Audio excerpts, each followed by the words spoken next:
Anna was running on pure feminine power. She'd never thought being on her knees could make her feel like she controlled the whole world. But the slide of Jason's fingers through her hair, the slight sting at her scalp, when his grip tightened, as he gasped, made her believe down to her very core that she could conquer anything. Sexy wasn't in her repertoire. She'd never been the kind of girl who had men trailing after her. Mostly, the men she encountered looked right through her. But not Jason. The night he'd kissed her, she felt for the first time ever she could be all those things she craved, attractive, desirable, wanted. If only she had the guts to go after it. And boy, was she going after it. Anna worked her hand up and down his length, her heart singing as a deep, growling sound vibrated above her. Bloody hell! The muttered curse sent excitement zipping along her veins. She was doing this to him. She was in charge of his pleasure. But he has no idea who you are right now. You could be anyone. She shoved the unpleasant thought aside and swirled her tongue around the crown of his cock. Couldn't her subconscious let her pretend he knew exactly who she was? That he was here for her, and not only the sex. Enough! His strong hand wrapped around her wrist, and he hauled her to her feet. What you do with your tongue? He broke off into a strangled grunt. Her breath came quicker, causing her chest to rise and fall, uninhibited and bare. Cool air made her already stiff nipples ache. Jason pressed her to the wall, his mouth finding hers with desperate aggression. This time, he kissed like a man starved, like a man unwound and unhinged. God, it was perfect. He was always so straight-laced and play by the rules, just like her. But what she'd suspected all along was true. They weren't like that on the inside. Under all the spit and polish was something darker and rougher, sexier. As he kissed her hands, cupping her face and tongue sliding against hers, she reached for the condom she'd stashed in the pocket of her skirt for this very moment. She tore the packet open, and he stilled as the sound cut through their frantic movements. This was it, the point of no return. Would he hesitate? Would she? What are you going to do when this is all over? Are you going to tell him it's you? Part of her had hoped he would know. That instinct would provide her identity. Or at the very least, he'd press for her name. But he hadn't. Her hand shook as she pulled the condom from its foil packet. He took it from her, and a second later, he was covered. Her heart hammered against her ribcage so hard she was sure he must hear it. "Do you want me?" she asked, closing her eyes even though she could barely see a thing. "You have no idea." He pressed his face to her neck, his hands burrowing into the frothy fabric at her waist. It took him a moment to find the bottom layer to bunch it up over his arms so he could touch her bare legs. Sparks shot through her, threatening a blaze that could scar her for life. But that was Jason in a nutshell. She could never forget about him, never let him out of her thoughts. This was going to be everything she'd always wanted, or it would ruin her. Black-white. No in-between. But rational thought sputtered and died when his fingers brushed over the scrap of satin covering her sex. He caressed her softly, at first his fingertips teasing at the edge of elastic, as though waiting for something. "Touch yourself," he said. Why? He couldn't see her, so what was the point? And damn it, she wanted his hands on her, not her own. Anna had touched herself plenty, thinking about Jason. Now she wanted the real deal. "I want to hear what you sound like when you pleasure yourself." His lips grazed her jaw, missing her mouth. He adjusted and landed his target on the second attempt. "I want to hear your breath hitch in the back of your throat." She ran her palms up her stomach to cup her breasts. Her nipples begged for attention, begged for him. He was so close, the backs of her hands grazed his chest as she rolled her nipples between her fingers. "Lower," he said. "I want to hear your breath stutter when you find out how wet you are." Oh, she skimmed one hand over her belly button and down to the scalloped edge of her underwear.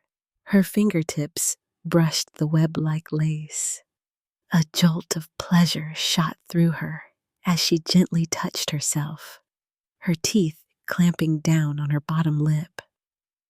A groan pierced the air, and it took a moment for Anna to realize it had come from her. "You can do better than that." "Please," she whimpered, her body humming like a tuning fork. I know exactly what you want." The way he said it sent a shudder through her. That voice would be the end of her one day, because the man could command anything, and she would do it, without reservation. She was his, if only he would take her. If only he would try again. "How wet are you?" She slipped a hand inside her panties and felt the slickness of her sex.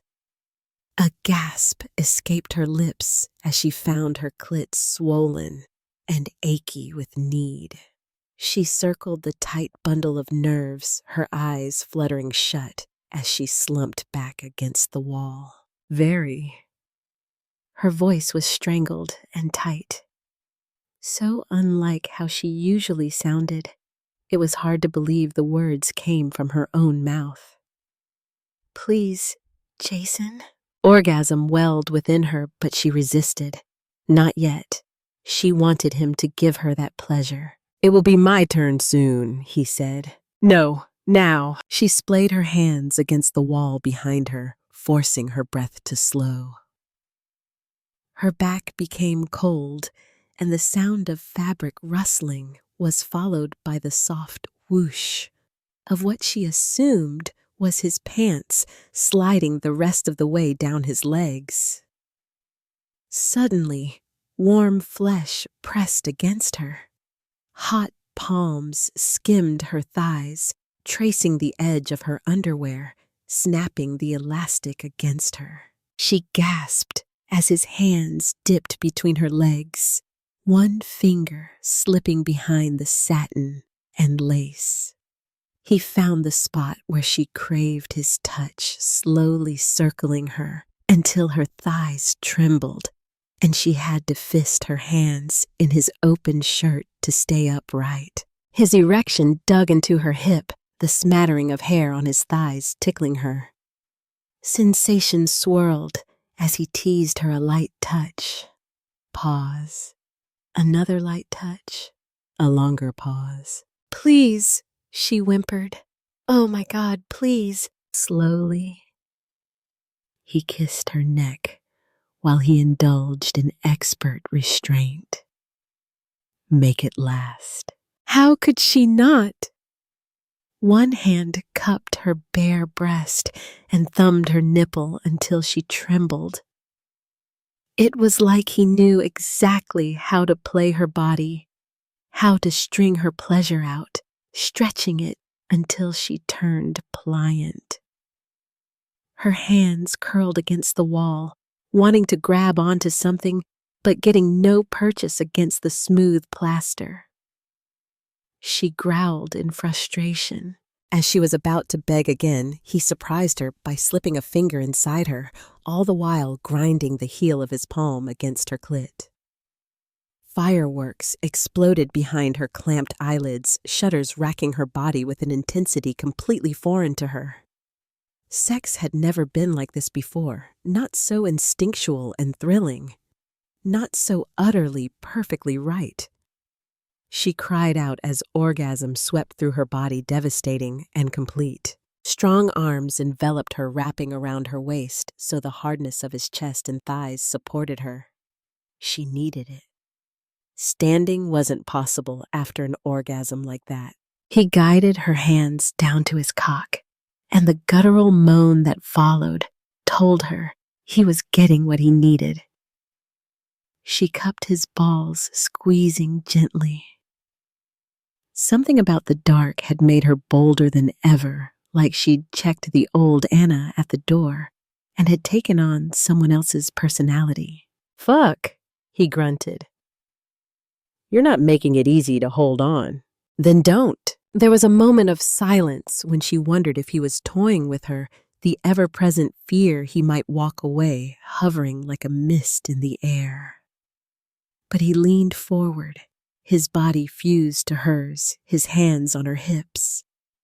She was captured, pinned, his prisoner in this dark room.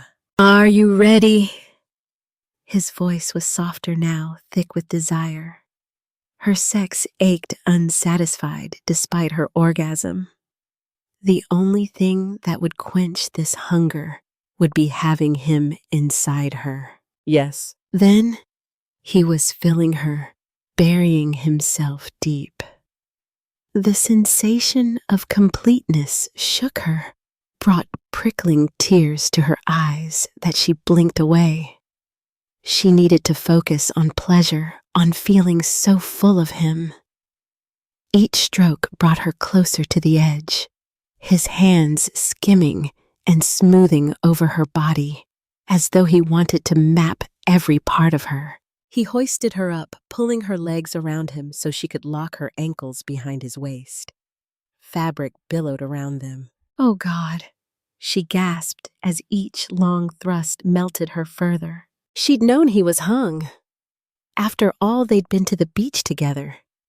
She tried hard not to look, but his body was made for looking. At least she'd thought that until this very moment, and now she knew he was made for this. For loving hard and desperate and wanton. For pleasure and abandonment. He clutched her to him, his lips pressing against her temple. She was half leaning against the wall, half hanging on for dear life with both hands at his shoulders. Her nails scratched his skin, digging into him, marking her territory. Thrusting deep, he moaned into her hair. His body shuddered, and with a tilt of his hips, his pelvis brushed over the most sensitive part of her. She shook, and that was enough to send him over. He drove into her one last time and muttered a string of incoherent pleasure sounds into her ear. Incomplete declarations of how good she made him feel, how bad he'd needed this, wanted this. Right as he slowed down, she tipped over the edge, and he cradled her until she came back to earth. When Anna's feet finally touched the ground again, they were unsteady. Or was it her knees? It was like the world had tilted on its axis, and she had forgotten how to be upright. Normal. For a moment, there was nothing but the sound of labored breathing, but a loud thump outside the door made a cry catch in her throat. "Shit," he muttered. Fabric rustled, and cold air brushed over her heated skin. Suddenly, she was aware of how exposed she was, not only physically, but emotionally. She crouched and groped for the bodice of her outfit. In the dark, she bumped against something warm. But the sounds outside were getting louder, and her brain had gone into panic mode. Where the hell was her top? Did you not think any of this through? Clearly not. In the back of her mind, she must have thought she'd fail, that Jason wouldn't turn up, or that he'd reject her.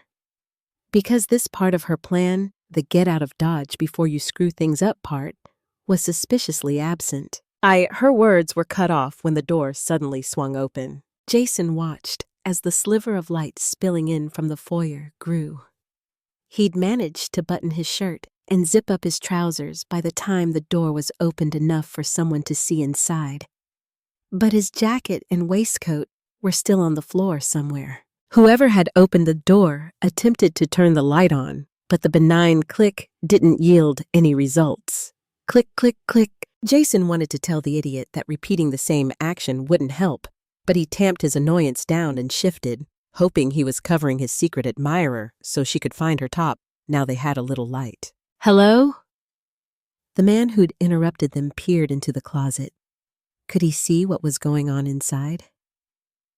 "Who's in there?" "How about a little privacy, mate?" Jason said, looking behind him, but only seeing the woman's back, with her head bowed as she dressed herself. "Have I interrupted something?" The man chuckled, not sure how security would feel about that. "Shit! Think, you idiot!" He looked over the guy's simple tuxedo and clunky shoes. Not a security member since he was wearing a mask. But he didn't carry himself like the self-important politicians and CEOs who usually grace the Carmina Ball.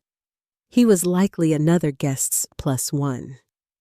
Given he'd stormed into the closet to snoop, he wasn't aware of the privacy and discretion the Carmina Ball's organizers demanded, hence why there was no press and no photography allowed. "I'm not sure how the guests of this event who've paid a hefty sum to be here would feel about you spying on them," Jason said. "What I wasn't spying on anyone." But the confidence leached out of the man's voice. "Then why are you still standing here?" He strode forward, gambling on the fact his authoritative voice and height would cause the other man to back down. The guy blinked. "I heard a noise." "Well, now you've investigated, and there's nothing to see."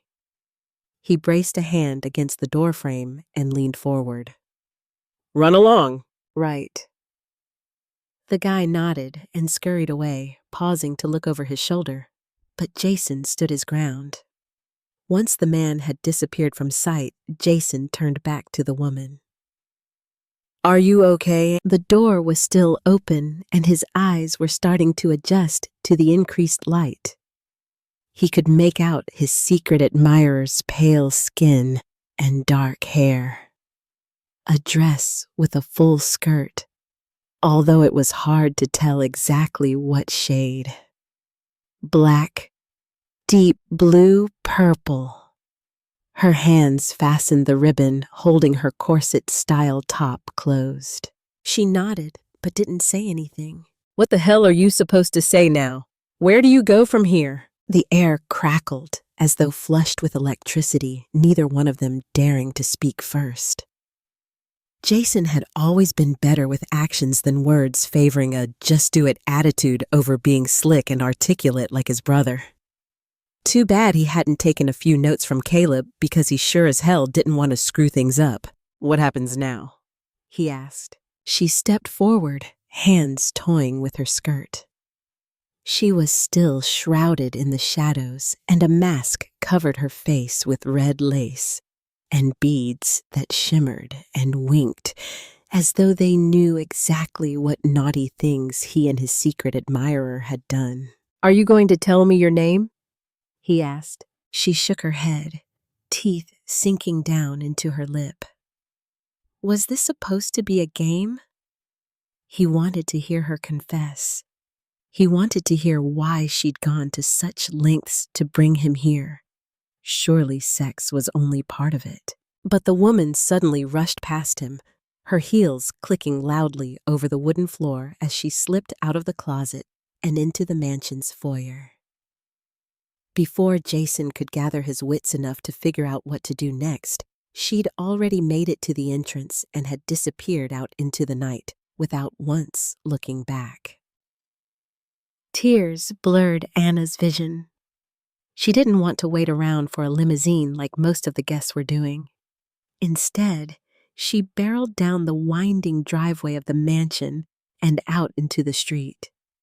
Despite the sprawling, lush gardens and giant structure, they were still close to the city. The old money part of Melbourne where she'd grown up, never fitting in, never having her duckling to swan moment. "Are you going to tell me your name?" She cursed herself as she rushed down the street, her heels catching on a crack in the pavement. Hiking up her skirt with both hands, she ran toward the main road, heart pounding, while she simultaneously hoped and feared Jason had followed her.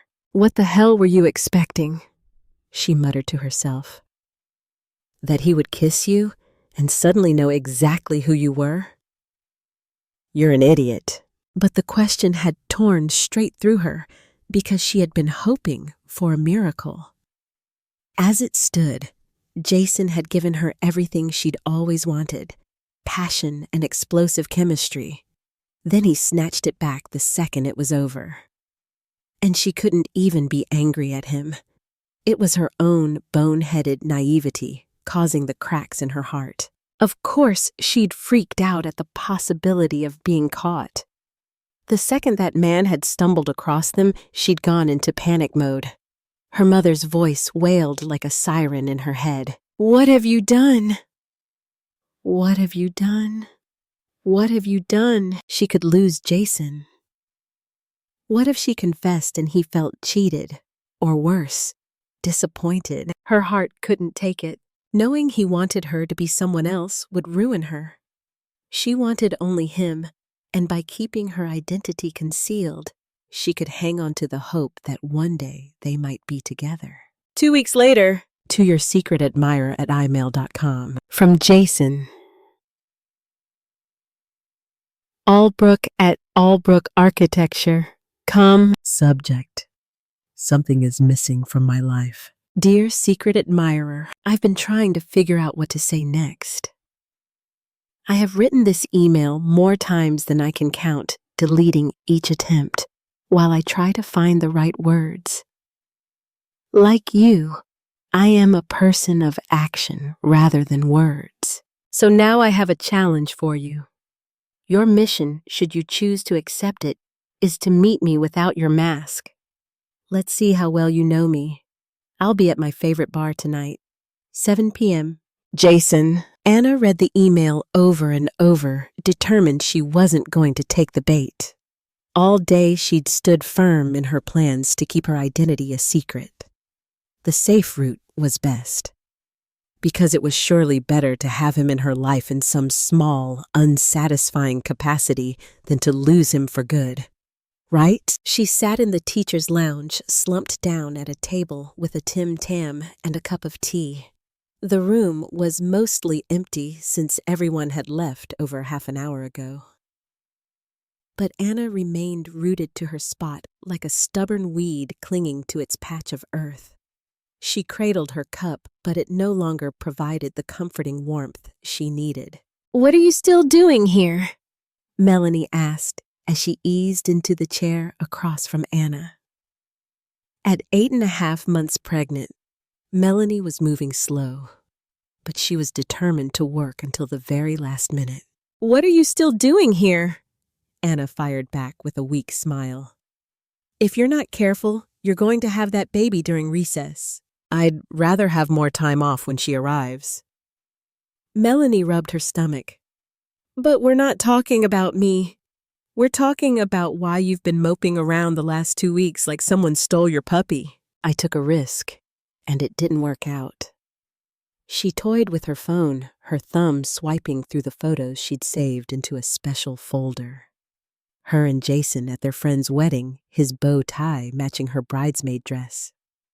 The two of them at an Australia Day party 2 years ago, her face bright and pink from the sun, and him handsome as ever. Now I'm wishing I could take it all back. "That's stupid."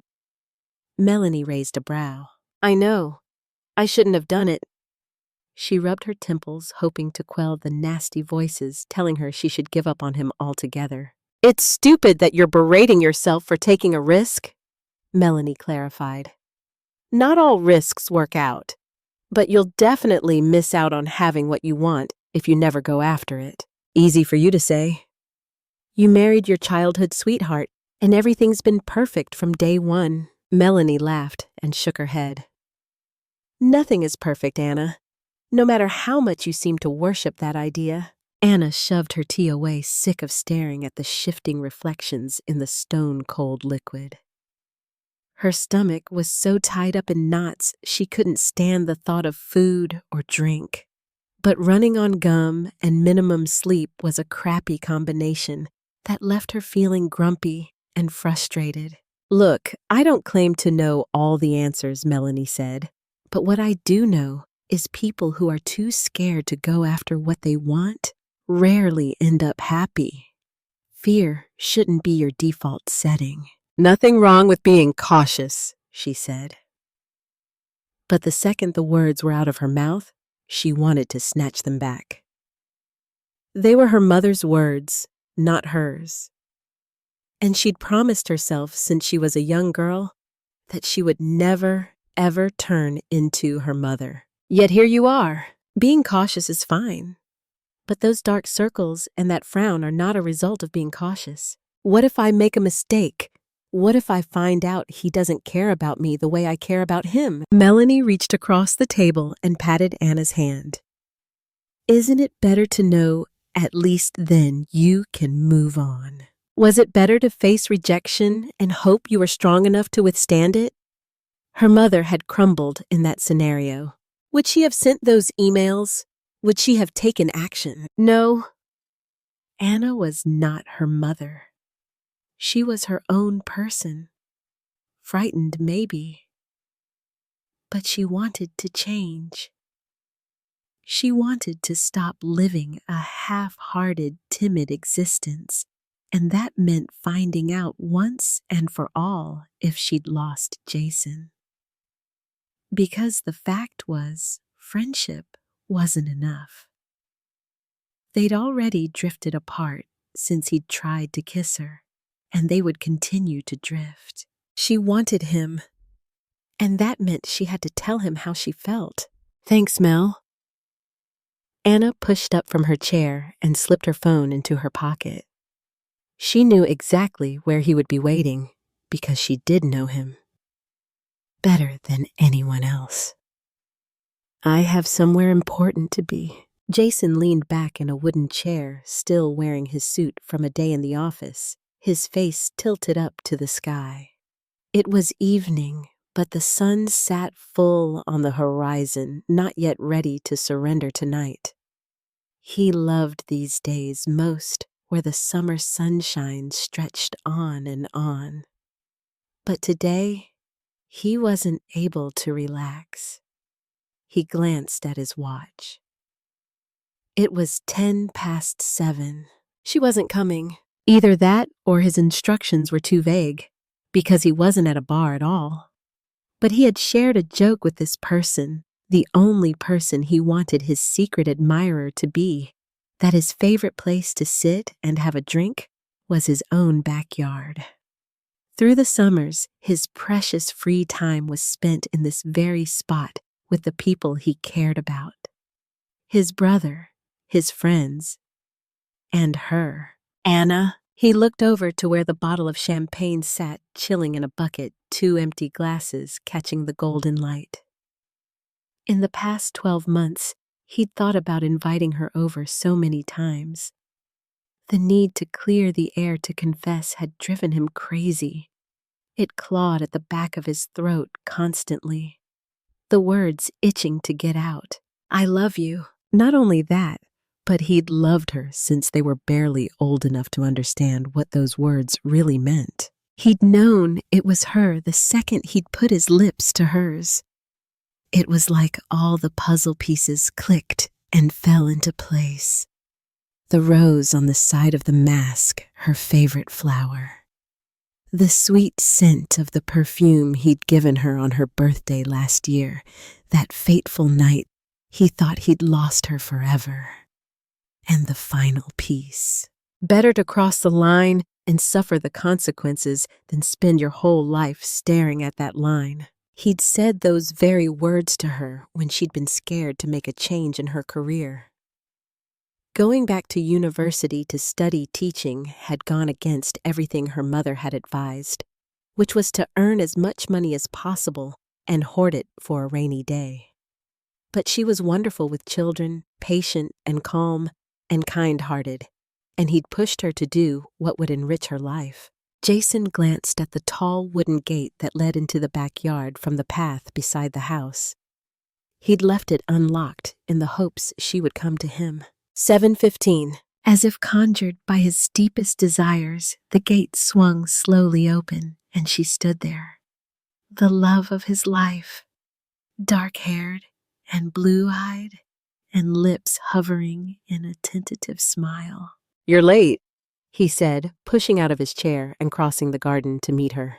"And you're cryptic." She must have come straight from work.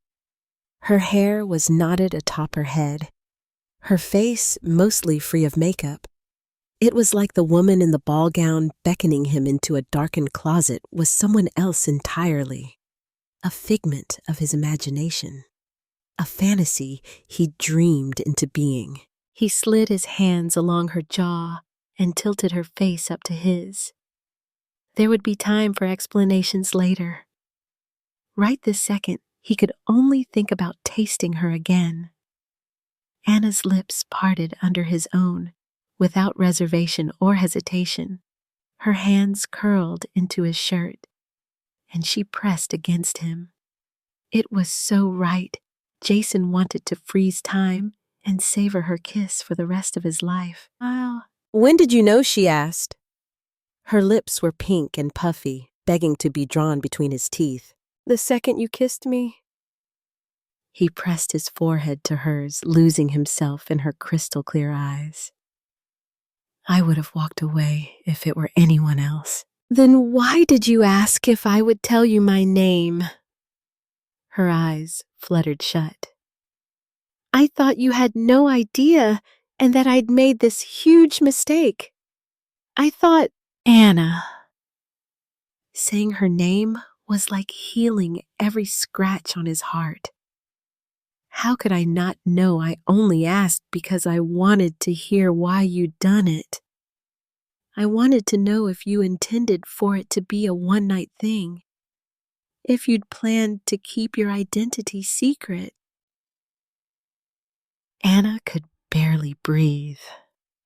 Her heart hammered against her rib cage, her head swimming like she'd twirled and twirled and twirled on the spot until everything was a blur around her. Being in Jason's arms without her mask was what she'd wanted for as long as she could remember. "No!" She shook her head vehemently. "One night is not enough." "It's not enough for me either." "I should never have pushed you away," she said. "I was scared we might ruin things, but I wanted you. So badly." Past tense, his lips crept up into a smile. "I want you. Now." Her breath stuttered. Always. As she'd walked up to the gate leading into his backyard, she'd been filled with trepidation. What if he was expecting someone else? What if she'd gotten his clue wrong? But the second she saw him stride across the yard looking like a god about to claim her, nothing else had ever felt so satisfying. Now. His soft smile turned into something darker and deeper. Something that made her tummy flutter and her thighs squeeze together. As in right now, right now. She pressed up onto her toes and pushed herself hard against him. Right this very second, no time to take it inside. His voice was soft and gravelly against her ear, his lips teasing her. When he nipped at her neck, a shot of pure excitement barreled down her spine. "I'm afraid not." Jason pressed her against the gate, his hand slipping past her waist to slide the metal bolt into the lock, securing them. They hovered for a second, dwelling in that perfect crackling pre-kiss anticipation that filled her heart and lungs with frenetic energy. Then they were frantic. His lips came crashing down on hers, his tongue sliding into her mouth as he pinned her to the gate. Her hands were in his hair at his neck, and his were already burrowing under her clothes. "Jason." Her head lolled back against the wood as he pushed her skirt up around her waist and slipped his fingers beneath the elastic of her underwear. "Make me yours. You're already mine, Anna." He kissed her long and deep while he stroked the sensitive apex of her sex. "You've always been mine." A smile curved on her lips, and she stared into the eyes of the man she loved most in the world, knowing with every cell in her body she'd taken the right risk. Your not-so-secret admirer